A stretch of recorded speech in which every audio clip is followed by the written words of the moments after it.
Hello friends, எல்லோருக்கும் வணக்கம். Welcome to young investor channel. Actually market updates பார்த்தீங்கன்னா கண்டினியூஸாக டிஸ்கஸ் பண்ணிட்டு இருக்கிறோம். ஸோ இதில் சில கம்பெனிஸோட ரிசல்ட்ஸ் எல்லாமே டிஸ்கஸ் பண்ணுறோம். ஸோ ஃபஸ்ட்டு பார்க்கும்போது ஐடிஎஃப்சி ஃபர்ஸ்ட் பேங்கோட ரிசல்ட்ஸ் வந்திருக்கு. இந்த குவார்ட்டரில் ப்ராஃபிட் 1075 கோடியாக இருக்குது. கிட்டத்தட்ட ப்ராஃபிட் டபுளாக இருக்குது. நெட் இன்ட்ரெஸ்ட் இன்கம் 21% இம்ப்ரூவ் ஆயிருக்கு. 5972 கோடியாக இருக்குது. அசட் குவாலிட்டியும் இந்த குவார்ட்டரில் நல்லாவே இம்ப்ரூவ் ஆயிருக்கு. 1.61%லேருந்து 1.51% குறைஞ்சிருக்கு. நெட் என்பே 0.48%லேருந்து 0.41% கம்மியாக இருக்குது சீக்வன்ஷியல் பேசிஸில். ஸோ அசட் குவாலிட்டி நல்லாவே இம்ப்ரூவ் ஆயிருக்கு. ப்ரொவிஷன்ஸும் கம்மியாக இருக்குது. 1659 கோடியிலேருந்து 1144 கோடியாக குறைஞ்சிருக்கு. நெக்ஸ்ட் இந்த பேங்குக்கு ஃபஸ்ட்டு குவார்ட்டரில் சிஜிஎஃப்எம்யூ ஸ்கீம் அதில் பார்த்தீங்கன்னா ஒரு 514 கோடி கிடச்சிருக்கு அப்படின்னு சொல்லி அப்டேட் கொடுத்துருக்காங்க. ஷேர் ப்ரைஸ் லாஸ்ட் மார்க்கெட்டில் அரௌண்ட் ஒரு 80 ரூபா கிட்ட இருக்குன்னு நினைக்கிறேன். இந்த வருஷத்தில் கொஞ்சம் பெருசாக ரேலியான மாதிரி இல்லை. பட் இந்த ரிசல்ட்ஸ் நல்லா இருக்குது. எனக்கு தெரிஞ்சு மேபி மண்டே நல்ல ஒரு ரியாக்ஷன் இருக்கும்னு நினைக்கிறேன். ஐடிஎஃப்சி ஃபர்ஸ்ட் பேங்கில் வெயிட் பண்ணி பார்க்கலாம். ஐடிஎஃப்சி ஃபர்ஸ்ட் பேங்கில் என்கிட்ட கொஞ்சம் எக்ஸ்போஷர் உண்டு. ஆக்சுவலி அது அந்த 60 ரூபா இருக்கிற சமயத்தில் கொஞ்சம் எக்ஸ்போஷர் நான் ஆட் பண்ணி வச்சுருந்தேன் ஐடிஎஃப்சி ஃபர்ஸ்ட் பேங்கில். ஸோ ஐடிஎஃப்சி ஃபர்ஸ்ட் பேங்கோட ரிசல்ட்ஸ் இந்த குவார்ட்டரில் நல்லா பண்ணியிருக்கிறாங்க. Profit, net interest income, asset quality எல்லாமே இம்ப்ரூவ் ஆகிருக்குது. ஷேர் ப்ரைஸ் எக்ஸாக்டாக சொல்லணும்னா 80 ரூபா 95 காசில் க்ளோஸ் ஆகிருக்குது. பட் இப்போ ஆப்பர்ச்சுனிட்டி அப்படின்னா இப்போதைக்கு கொஞ்சம் வெயிட் பண்ணுங்கள். ஏன்னா அது முன்னாடி 70 ரூபாய்க்குள்ளே இருக்கும்போது 70 ருபீஸ் 60 ருபீஸ் இருக்கும்போதெல்லாம் நான் ஃபோக்கஸ் பண்ணேன். அப்போலாம் நம்ம நிறைய வாட்டி டிஸ்கஸ் பண்ணோம். ஆக்சுவலி புக் வேல்யூ 56 இருக்குது. இப்போ புக் வேல்யூ தாண்டினதுனால கொஞ்சம் வெயிட் பண்ணுங்கள். மேபி அகைன் ஒரு 60-70 வந்துச்சுன்னா பார்க்கலாம். இது ஐடிஎஃப்சி ஃபர்ஸ்ட் பேங்க் போஸ்ட் பண்ண ரிசல்ட்ஸ் அப்டேட். மண்டே கண்டிப்பாக இது ஃபோக்கஸில் இருக்க சான்சஸ் இருக்குது. நெக்ஸ்ட் ரிலையன்ஸ் இண்டஸ்ட்ரீஸ், பிஎஸ்சி இது மாதிரி பங்குகள் ஒரு 5 லார்ஜ் கேப் ஸ்டாக்ஸ் பார்க்கும்போது மியூச்சுவல் ஃபண்ட் ஜூனில் விற்றுருக்காங்க. இதில் ரிலையன்ஸ் இண்டஸ்ட்ரீஸ் இருக்குது. இதுதான் ஹையஸ்ட் மியூச்சுவல் ஃபண்ட் செல்லிங் ஜூனில் நடந்திருக்கு. இதில் எந்த ரேஞ்சுக்கு விற்றுருக்காங்க அப்படின்னா 2987 கோடிக்கு மியூச்சுவல் ஃபண்ட் விற்றுருக்காங்க. அடுத்து ஆதித்யா பிர்லா. இதில் ஆதித்யா பிர்லாவோட ஹிண்டால்கோ இண்டஸ்ட்ரீஸ் இது மெட்டல் அண்ட் மைனிங் ஸ்டாக்கு. இதில் மியூச்சுவல் ஃபண்ட்ஸோட நெட் செல்லிங் பார்க்கும்போது 1650 கோடி. என்டிபிசியில் இது ஒரு பவர் செக்டார் ஸ்டாக். இதில் மியூச்சுவல் ஃபண்டோட செல்லிங் நெட்டாட்டு 1329 கோடி விற்றுருக்காங்க. பிஎஸ்சியில் 989 கோடி, டாடா ஸ்டீலில் 984 கோடி விற்றுருக்குறாங்க.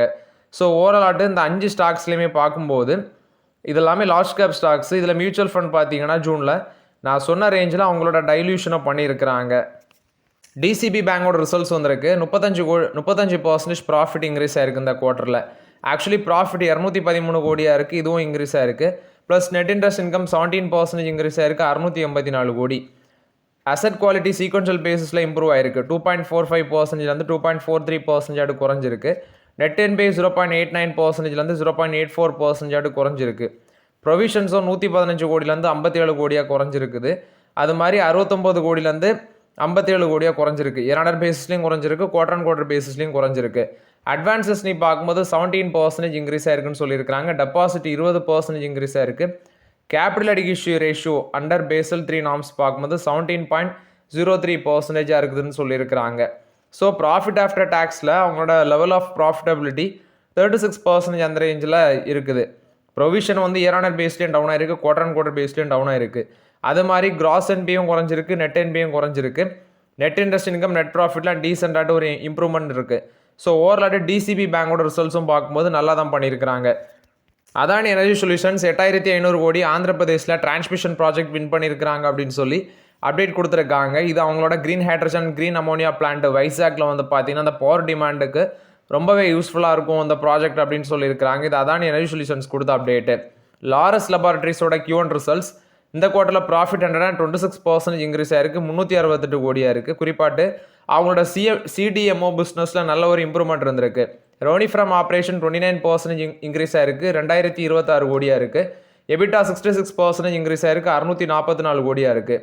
மார்ஜின் 24.8%லேருந்து 31.8% எக்ஸ்பென்ஷன் ஆயிருக்கு. சிடிஎம்ஓ ரெவன்யூ பார்க்கும்போது அவங்களோட அந்த ஆப்ரேட்டிங் எஃபிஷியன்சி இம்ப்ரூவ் ஆயிருக்கு. கிராஸ் மார்ஜின் 62.7% இருக்குது. 330 பேசிஸ் பாயிண்ட் இம்ப்ரூவ் ஆயிருக்குன்னு சொல்லியிருக்கிறாங்க.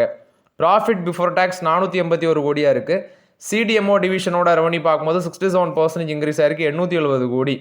அது மட்டும் இல்லாமல் ஸ்மால் மாலிக்யூல் சிடிஎம்ஓ ரெவன்யூ பார்க்கும்போதும் 60% ரேலியாக இருக்குது. 835 கோடியாக இருக்குது. ஸோ அவங்க பெருசாக ரேப்பிடாக எக்ஸ்பேன்ஷன் பண்ணுறதுக்கும் பிளான் போடுறாங்க. மெடிசின் பிஸ்னஸ் 1156 கோடி ரெவன்யூ போஸ்ட் பண்ணியிருக்கிறாங்க. 10% இன்க்ரீஸ் ஆயிருக்கு. ஆன்டி ரெட்ரோ வைரல் அதோட சேல்ஸ் வால்யூம் பார்த்தீங்கன்னா குறிப்பாட்டு ரொம்பவே சேல்ஸ் வால்யூம் இம்ப்ரூவ் ஆயிருக்கு. அந்த ஆன்டி ரெட்ரோ வைரல் சேல்ஸு அவங்க நியூ ப்ராடக்ட்ஸும் வந்து யூஎஸ் மார்க்கெட்டில் லான்ச் பண்ணியிருக்கிறாங்க. இதுவும் ஒரு நல்ல க்ரோத் காமிச்சிருக்குது. ப்ளஸ் லாரஸ் லெபார்டரிஸ் 118 கோடி ரிசர்ச் அண்ட் டெவலப்மெண்ட்டில் இன்வெஸ்ட்மெண்ட் பண்ணியிருக்காங்க. 74% இயர் பேசிஸில் இன்க்ரீஸ் ஆயிருக்கு. இது லாரஸ் லெபார்டரிஸ் போஸ்ட் பண்ண ரிசல்ட்ஸ் அப்டேட்டு. மாருதி சுசுகி பார்க்கும்போது நியூ பிரெஸ்ஸா டர்போ வந்து லான்ச் பண்ணியிருக்கிறாங்க. New Brezza turbo booster jet. So இதோட ஆரம்ப விலை பார்க்கும்போது 7.39 lakhs அப்படின்னு சொல்கிறாங்க. இது வந்து எஸ்யூவி செக்மெண்ட்டில் தான் வருது. பெட்ரோல் இன்ஜின் சிஎன்ஜி வேரியண்ட்லாம் இருக்குது. ஸோ இது வந்து மாருதி சுசுகி கொடுத்த அப்டேட்டு. கிட்டாச்சி எனர்ஜி, சோலார் இண்டஸ்ட்ரீஸ் இது மாதிரி ஒரு 10 பெஸ்ட் மிட் கேப்ஸை வந்து பார்த்தீங்கன்னா 2026 அப்டேட் கொடுத்துருக்காங்க. ஸோ அதோட பெர்ஃபார்மன்ஸை ஆக்சுவலி இது வந்து இந்த ஃபஸ்ட்டு வந்து கிட்டாச்சி எனர்ஜி 69% இந்த வருஷத்தில் ரேலி இருக்குது. ஒரு வருஷத்தில் 60% இன்க்ரீஸ் ஆயிருக்கு. 3 வருஷத்தில் 663% ரிட்டர்ன்ஸ் கொடுத்துருக்கு. அடுத்து சோலார் இண்டஸ்ட்ரீஸ் இந்த வருஷத்தில் 50%, ஒரு வருஷத்தில் 27%, 3 வருஷத்தில் 382% ரிட்டர்ன்ஸ் கொடுத்துருக்கு. சோனா பிஎல்டபிள்யூ ப்ரிசிஷன் ஃபார்ஜிங்ஸ் இந்த வருஷத்தில் 49%, ஒரு வருஷத்தில் 52%, 3 வருஷத்தில் ஆவரேஜாக பார்க்கும்போது 20% அந்த ரேஞ்சில் இந்த ஸ்டாக் ரிட்டர்ன்ஸ் கொடுத்துருக்குன்னு சொல்லியிருக்கிறாங்க. நெக்ஸ்ட்டு தெர்மேக்ஸ் 49% இந்த வருஷம் ரேலியாக இருக்குது. 20% ஒரு வருஷத்தில் ரேலியாக இருக்குது. 3 இயர்ஸில் 79% ரேலியாக இருக்குது. லைலாட் மெட்டல்ஸ் அண்ட் எனர்ஜி இந்த வருஷம் 46%, ஒரு வருஷத்தில் 29%, 3 வருஷத்தில் 237%. அடுத்து பாரத் ஃபோர்ஜ் 46% இந்த வருஷம் ரேலியாக இருக்குது. 78% ஒரு வருஷத்தில் ரேலியாக இருக்குது. 3 வருஷத்தில் 145% ரேலியாக இருக்குது. ஒராக்கிள் ஃபினான்ஷியல் சர்வீஸ் 38% இந்த வருஷம் ரேலியாக இருக்குது. பாஸ்ட் இயரில் 23% ஒரு வருஷத்தில், 3 வருஷத்தில் 180% ரேலியாக இருக்குது. நெக்ஸ்ட் கிளாண்ட் ஃபார்மா 38% இந்த வருஷம் ரேலியாக இருக்குது. 17% ஒரு வருஷத்தில் ரேலியாக இருக்குது. 3 வருஷத்தில் 99% ரேலியாக இருக்குது. பிஎஸ்சி 34% இந்த வருஷத்துலையும், போன ஒரு வருஷத்தில் வந்து 44.65% இன்க்ரீஸாக இருக்குது. 3 இயர்ஸில் அன்சேஞ்சாக இருக்குது.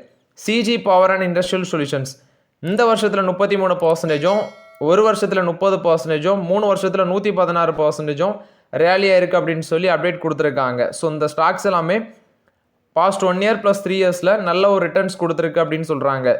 நெக்ஸ்ட் ஃபோன்பேயோட ரெவன்யூ 11% இன்க்ரீஸ் ஆயிருக்கு. 7,920 கோடியாக இருக்குது. அதே நெட் லாஸ் பார்க்கும்போது 62% இன்க்ரீஸ் ஆயிருக்கு. 1,727 கோடியிலேருந்து 2,792 கோடியாக இன்க்ரீஸ் ஆயிருக்கு. ஆக்சுவலி இவங்க அந்த யூபிஐ பேமெண்ட் செக்மெண்ட்டில் இருக்கிறாங்க. பட் இருந்தாலும் பெருசாட்லாம் இவங்க இன்னும் ஸ்டில் ப்ராஃபிட் மேக்கிங் கம்பெனியாட்டு வரல. கண்ட்ரியோட லார்ஜஸ்ட் டிஜிட்டல் பேமெண்ட் பிளேயராக இருக்கிறாங்க அந்த ஃபோன்பே. யூபிஐ பேமெண்ட்ஸில் கிட்டத்தட்ட 45% மார்க்கெட் ஷேர் வந்து ஃபோன்பே கைவசம் இருக்குது. இருந்தாலும் பார்த்தீங்கன்னா லாஸ் வந்து 60% மேலே இன்க்ரீஸ் ஆயிருக்கு. ஃபோன்பேயோட லாஸ் பார்க்கும்போது இது வந்து ஃபோன்பே கொடுத்த அப்டேட்டு. ஜென் டெக்னாலஜிஸோட Q1 ரிசல்ட்ஸ் ஆக்சுவலி ப்ராஃபிட் இந்த குவார்ட்டரில் 34 கோடியாக இருக்குது. 27.8% டிக்ளைன் ஆயிருக்கு. ரெவன்யூ ஃப்ரம் ஆப்ரேஷன் 10% டிக்ளைன் ஆயிருக்கு. 141 கோடியாக இருக்குது. எபிட்டா 40% டவுன் ஆயிருக்கு. 38 கோடியாக இருக்குது. மார்ஜின் 40.9%லேருந்து 27.3% குறைஞ்சிருக்கு அப்படின்னு சொல்லி அப்டேட் கொடுத்துருக்காங்க. ப்ளஸ் அவங்க சில அப்டேட் சொல்கிறாங்க. ஜாஸ்தி கிருஷ்ணா கிஷோர் அவங்கள வந்து அடிஷ்னல் டேரக்டர் நான் எக்ஸிக்யூட்டிவ் இண்டிபெண்டன்ட் டேரக்டராட்டு 3 consecutive years அதாவது ஜூலை 25 அப்டேட் பண்ணி எஃபெக்டிவ்க்கு வருது. அவங்கள வந்து அந்த போர்டில் அப்பாயிண்ட் பண்ணியிருக்கிறாங்க. அந்த பொசிஷனுக்கு போர்டும் அப்ரூவல் கொடுத்துருக்காங்க. ஸோ நெக்ஸ்ட்டு வந்து ஷில்பா சௌத்ரி அவங்கள வந்து ஹோல் டைம் டேரக்டராட்டு ஒரு 3 வருஷத்துக்கு அப்பாயிண்ட் பண்ணுறாங்க, ரீஅப்பாயின்மெண்ட்டு. அது நவம்பர் 1 எஃபெக்டிவ்க்கு வருது. ஸோ இதை வந்து ஜென் டெக்னாலஜிஸ் போஸ்ட் பண்ண ரிசல்ட்ஸ் அப்டேட்டு. ஓஎன்ஜிசி பார்க்கும்போது அவங்களோட ட்ரில்லிங்கை ஸ்டார்ட் பண்ணுறாங்க. First deep water well Mahanadi basin under Samudra Manthan mission அது மூலமாட்டு அதுக்கு கீழே வந்து பார்த்தீங்கன்னா இதை பண்ணுறாங்க அப்படின்னு சொல்லி ஓஎன்ஜிசி அப்டேட் கொடுத்துருக்காங்க. கிட்டத்தட்ட 1 மில்லியன் ஸ்கொயர் கிலோமீட்டர் அந்த ரேஞ்சில் எக்ஸ்ப்ளோரேஷன் பண்ண இருக்கிறாங்கன்னு சொல்கிறாங்க. இது வந்து ஓஎன்ஜிசி கொடுத்த அப்டேட்டு. ஆரோபிண்டோ ஃபார்மாவோட அப்பிட்டோரி அப்படிங்கிற ஒரு கம்பெனி இருக்குது. ஸோ இவங்க வந்து 80% of the stack A1 biochem குரூப்பில் வந்து $17 மில்லியன் டேக் ஓவர் பண்ண போகிறாங்க அந்த கம்பெனியை அப்படின்னு சொல்கிறாங்க. Actually dead free and cash free பேசிஸில் தான் இதை டேக் ஓவர் பண்ணுறாங்க. அப்பிட்டோரியை பார்க்கும்போது $13.6 மில்லியன் அந்த ரேஞ்சில் இன்வெஸ்ட்மெண்ட் பண்ணுறாங்க அந்த ஏஐ பயோகெம் குரூப்பில். கிட்டத்தட்ட 80% ஓனர்ஷிப் அப்படின்னு சொல்லியிருக்கிறாங்க. இது வந்து ஆரோபிண்டோ ஃபார்மாவை பொறுத்த வரைக்கும் அப்டேட்டு. இந்தியாவோட எக்ஸ்போர்ட் யூகேக்கு 2030 $115 பில்லியன் அந்த ரேஞ்சை ரீச் பண்ணும் அப்படின்னு சொல்லி அப்டேட் கொடுத்துருக்காங்க இந்த ட்ரேட் பார்ட்னர்ஷிப் மூலமாட்டு. பட் யூகேலேயும் ஒரு ரிஜிம் சேஞ்ச் வருது. இப்போ இருந்த ஒரு 14 ஸ்டெப் டவுன் ஆகிட்டு அதுக்கு பதிலாட்டு வேற ஒருத்தர் வராங்க. இப்போது கடைசியாக இருந்தது கிறிஸ் ஸ்டார்மர்னு நினைக்கிறேன், அவரும் ரிசைன் பண்ணிட்டாருன்னு நினைக்கிறேன். அதுக்கு பதிலாட்டு இப்போ வேற ஒருத்தவங்க தான் வராங்க. ஸோ இதில் India UK free trade agreement போட்டிருக்கோம். $115 பில்லியன் 2030 வரும் அப்படின்னு சொல்கிறாங்க. இப்போ கரண்ட் டேட்டா 2025-26ல் $58 பில்லியன் இருக்குது. கிட்டத்தட்ட டபுள் ஆகும் அப்படின்னு சொல்லி அப்டேட் கொடுத்துருக்காங்க. 7 to 10 லட்சம் அந்த ரேஞ்சில் நியூ எம்ப்ளாய்மெண்ட் ஆப்பர்ச்சுனிட்டியும் வரும்னு சொல்லியிருக்காங்க. நெக்ஸ்ட் பார்க்கும்போது ஒரு 10 ஒஸ்ட் நிஃப்டி ஸ்மால் கேப் 250 அதோட பெர்ஃபார்மன்ஸ் அந்த ஸ்டாக்ஸ் நிஃப்டி ஸ்மால் கேப் 250ல் ஒரு 10 ஸ்டாக்ஸ் வந்து பார்த்தீங்கன்னா ஒஸ்ட் பெர்ஃபார்மன்ஸ் காமிச்சிருக்கு. ராஜேஷ் எக்ஸ்போர்ட் இந்த வருஷத்தில் மட்டுமே 51% டவுனு, பாஸ்ட் இயரில் ஒரு வருஷத்தில் 54% டவுனு, 3 வருஷத்தில் 82% டவுனு. நியூஜன் சாஃப்ட்வேர் இது ஒரு நல்ல கம்பெனி தான். இந்த வருஷத்தில் 40% காலி, ஒரு வருஷத்துலேயே 40% காலி, 3 வருஷத்தில் 21% மேலே போயிருக்கு. அயோனெக்ஸ் விண்டு இந்த வருஷம் மட்டும் பார்த்தீங்கன்னா இந்த வருஷத்தில் 37% காலி, ஒரு வருஷத்தில் 50% அந்த ரேஞ்சில் காலியாக இருக்குது. ஆனால் 3 இயர்ஸில் 44% காலியாக இருக்குது. செல்லோ வேர்ல்டு இந்த வருஷம் 36%, ஒரு வருஷத்தில் 42% காலியாக இருக்குது. பட் 3 இயர்ஸ் பார்க்கும்போது அன்சேஞ்சாக இருக்குது. கேஇசி இன்டர்நேஷனல் இந்த வருஷம் 36% டவுனு, ஒரு வருஷத்தில் 45% டவுனு, 3 வருஷத்தில் 30% டவுனு. ட்ரிவன் இன்ஜினியரிங் இந்த வருஷத்தில் 36% டவுனு, ஒரு வருஷத்தில் 32% டவுனு, 3 வருஷத்தில் 18% டவுனு. லேட்டன் வியூ அனாலிட்டிக்ஸ் இந்த வருஷம் 35% டவுனு, ஒரு வருஷத்தில் 28% டவுனு, 3 இயர்ஸில் 20% டவுனு. அடுத்து சி இன்ஃபோ சிஸ்டம்ஸ் இந்த வருஷத்தில் 35% டவுனு, ஒரு வருஷத்தில் 39% டவுனு, 3 இயர்ஸில் 25% டவுன் அப்படின்னு சொல்கிறாங்க. பிர்லா சாஃப்ட் பார்க்கும்போது 34.83% டவுன் ஆயிருக்கு ஒரு வருஷத்தில். இந்த வருஷத்தில் ஒரு வருஷத்தில் 28% டவுன், 3 இயர்ஸில் 25% down. Network 18 media and investment ஒரு வருஷத்தில் இந்த வருஷத்தில் 34% டவுன், ஒரு வருஷத்தில் 50% டவுன் ஆயிருக்கு, 3 வருஷத்தில் 50% டவுன் ஆயிருக்குன்னு சொல்லியிருக்கிறாங்க. ஸோ ஓகே ஃப்ரெண்ட்ஸ், ஆக்சுவலி இந்த வீடியோவில் சில இம்பார்ட்டன்ட் அப்டேட்ஸ் எல்லாமே டிஸ்கஸ் பண்ணோம். இந்த வீடியோ உங்களுக்கு பயனுள்ளதாக இருந்துச்சா லைக் பண்ணுங்கள், சப்ஸ்கிரைப் பண்ணுங்கள், கமெண்ட் பண்ணுங்கள். Okay friends, thank you.